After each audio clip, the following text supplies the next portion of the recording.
Selanjutnya kita akan memasuki bab 4. Bab 4 membahas bahwa dalam diskursus klasik di bidang geografi sejarah, terdapat dua pandangan utama yang sering menjadi perdebatan di kalangan ahli geografi.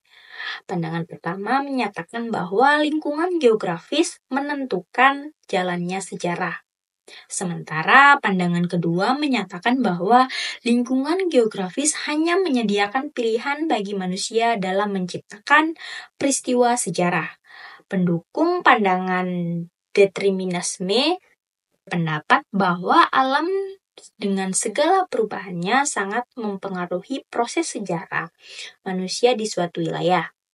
Perubahan alam seperti bencana, banjir, gempa bumi, letusan gunung berapi, dan tsunami dapat menghancurkan tataan budaya dan peradaban yang telah dibangun manusia di wilayah tersebut.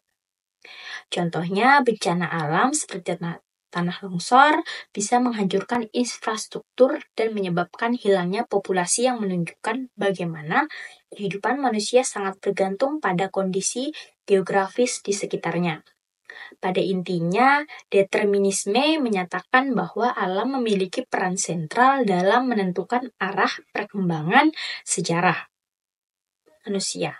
Kepercayaan bahwa alam mengendalikan nasib manusia tercermin pada berbagai praktik keagamaan kuno, seperti pemujaan terhadap elemen alam oleh suku-suku kuno seperti Aztec, Inca, dan Maya di Amerika Latin.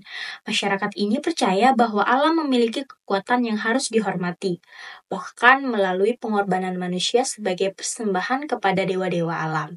Pemikiran ini yang menganggap bahwa alam melalui berbagai perubahan dan bencana menentukan jalannya sejarah.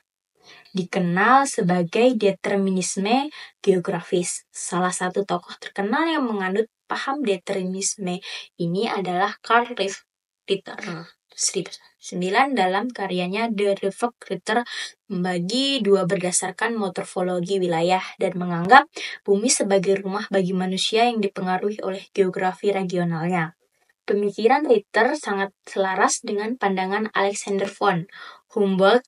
Meskipun Ritter hanya melakukan penelitian di Eropa, dia memanfaatkan data dari penelitian lain untuk mendukung teorinya. Aliran determinisme ini kemudian berkembang menjadi antropogeografi yang dipelopori oleh Friedrich Ratzel yang berpendapat bahwa manusia dan peradabannya hanyalah produk dari lingkungan alam mereka. Daljoeni 1982 pada abad ke-20, pandangan determinisme mulai tergeser oleh aliran posibilisme yang dipelopori oleh Paul Vidal Delage dari Prancis. Posibilisme menyatakan bahwa alam tidak menentukan, melainkan hanya menawarkan berbagai kemungkinan yang dapat dipilih dan dimanfaatkan oleh manusia.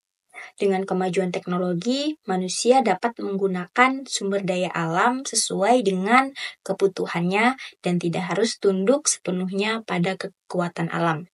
Vidal de la Blache menekankan pentingnya observasi langsung di lapangan dalam studi geografi. Dia sering membawa mahasiswanya ke lapangan untuk memahami kenyataan geografis dengan menggunakan peta sebagai alat bantu utama. Metode ini bertujuan untuk memastikan bahwa setiap teori geografi harus berpakar pada realitas yang dapat diverifikasi. Karya-karya Vidal de la Blache seperti Atlas General Historique et Géographie 1894 menekankan pentingnya peran manusia dalam memanfaatkan tawaran alam secara aktif. Sumbangan utama Vidal de la Blache bagi geografi meliputi pengakuan bahwa manusia berperan penting dalam menyesuaikan diri dengan alam, dan hubungan manusia dengan alam tidak statis melainkan berubah sesuai dengan proses adaptasi manusia. Terdapat stimulus alam. Pembahasan selanjutnya mengenai adaptasi.